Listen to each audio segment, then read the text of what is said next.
Shoot from the hip. I don't even know where my hips are. No.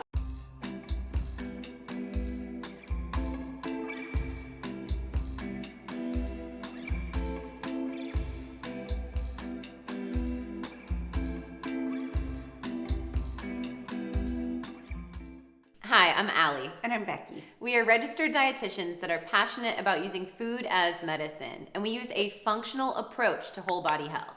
In today's video, we're going to be talking about troubleshooting constipation, as well as why Miralax is not a safe solution. Although maybe not the most fun topic to converse about, we spend at least 10 minutes with our initial consultation talking to our clients about poop, essentially. You know, their frequency, the formation, as well as the mass. We use the Bristol stool scale to help to assign from phase 1, where we're looking at a really constipated, dehydrated, kind of marbly mass of stool, all the way to 7, where we'll see urgent, loose, watery stool. And your poop is, once we take the water weight out, 50 to 80% comprised of bacteria, some of it living, some of it that has died, and along with some undigested food particles and some skin cells from turnover. Yes, so on that Bristol chart, you want to be looking for that type 4 kind of perfect Right in the poop, middle. a nice long snake, one long movement ideally, and at least once a day.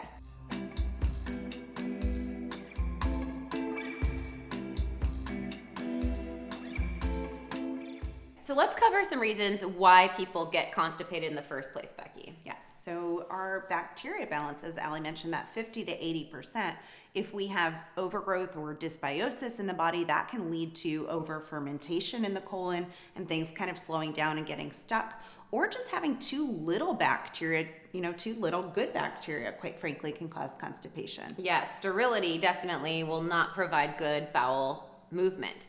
We also want to look at fiber, like I said, some of that undigested food. So we do recommend 25 to 35 grams of fiber a day.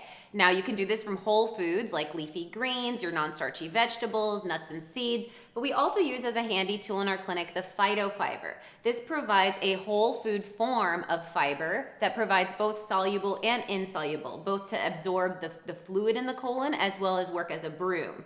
Now when we're working with fiber, whether in whole foods or in supplemental form, we want to be mindful that we need to pair fluid with the fiber. We want a broom in the colon, not a brick. So if you add too much fiber without fluid, you might be making more of that brick formation. So fluid and hydration status also important to consider. Yes, absolutely. And then stress plays a major role in constipation as well.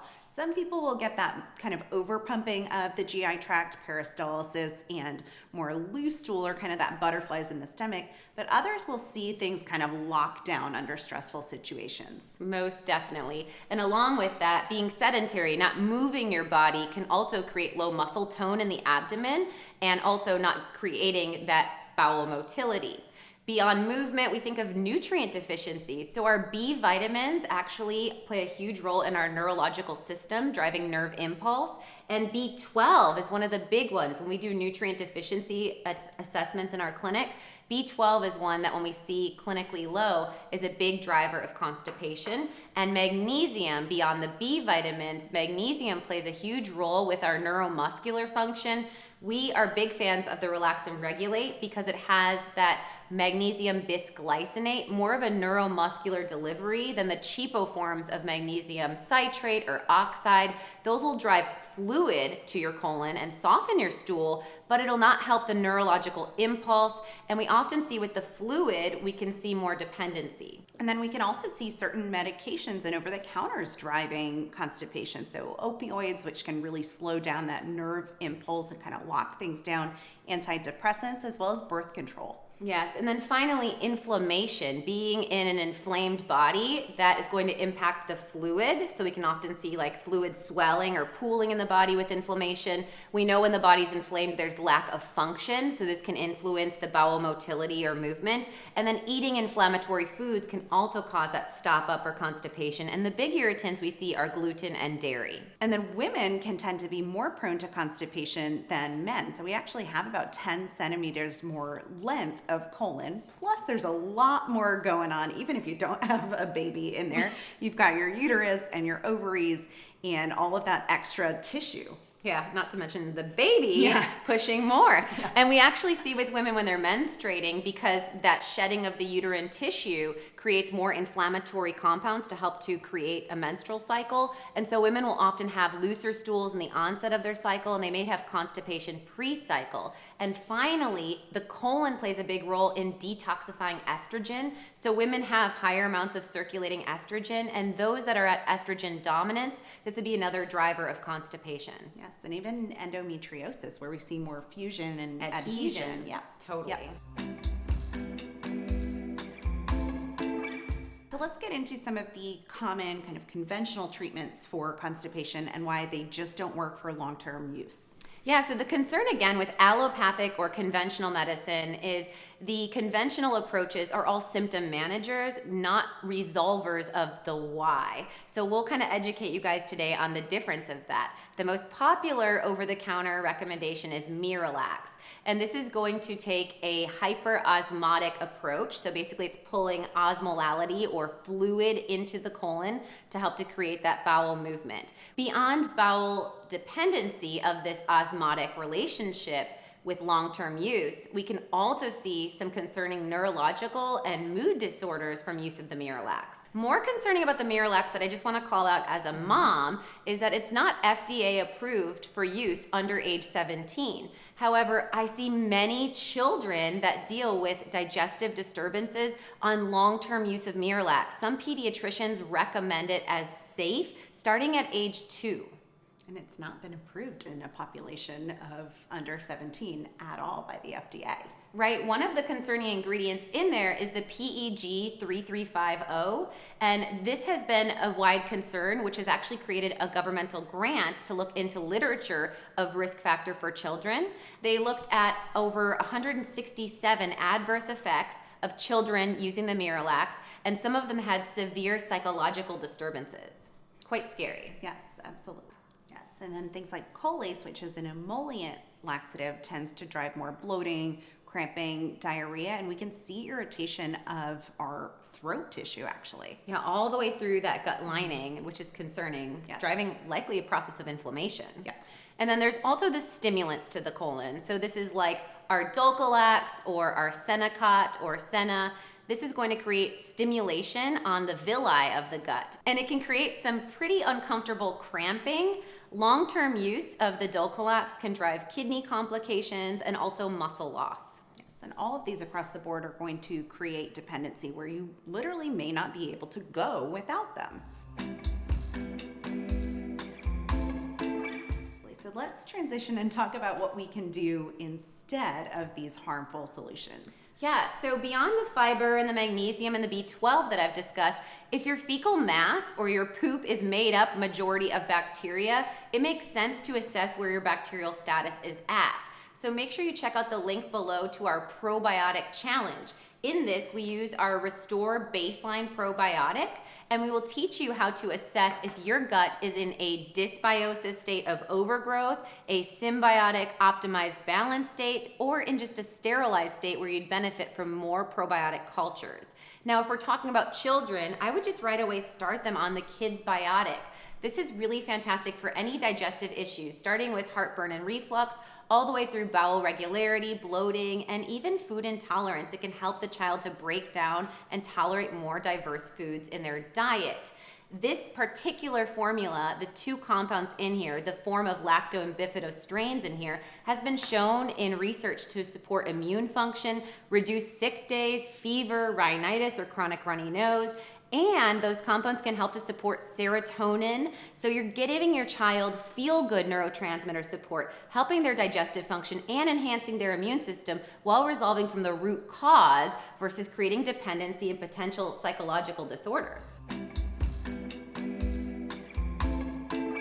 In front of me, I have the ingredients for our coconut oil apricot puree, which is a great tasty little trick that you can use with your kiddos all the way through adults to help to resolve constipation, provide some fiber, as well as some fat to kind of get things moving. Yeah, the fat drives bile flow from your gallbladder and liver, which actually will help to create that kind of flushing and some emollient activity. helping to emulsify the fats to move that fecal matter. And also the caprylic acid in the coconut oil has antifungal and antibacterial properties, which is a great way to offset dysbiosis.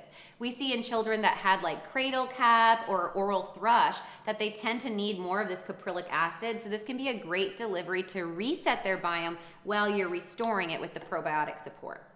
Okay, so there are 5 simple ingredients in this recipe.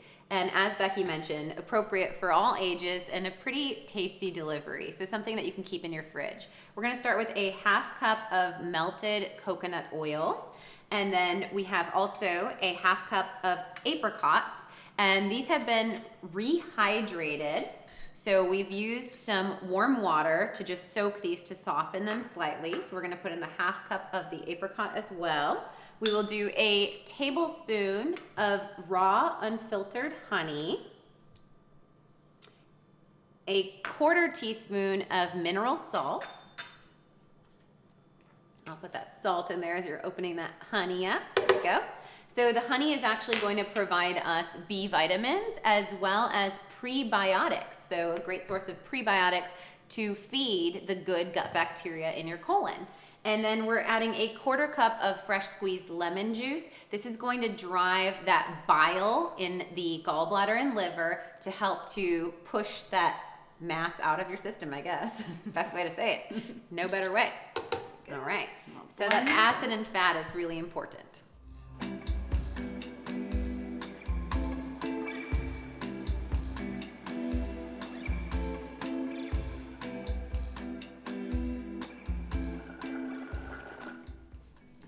So we did end up adding a couple of tablespoons of water as we were blending just to get the texture right. Yes, you're gonna store this in your refrigerator, probably in like a ball jar. So it will solidify and you'll kind of scoop out 2 to 3 tablespoons at a time.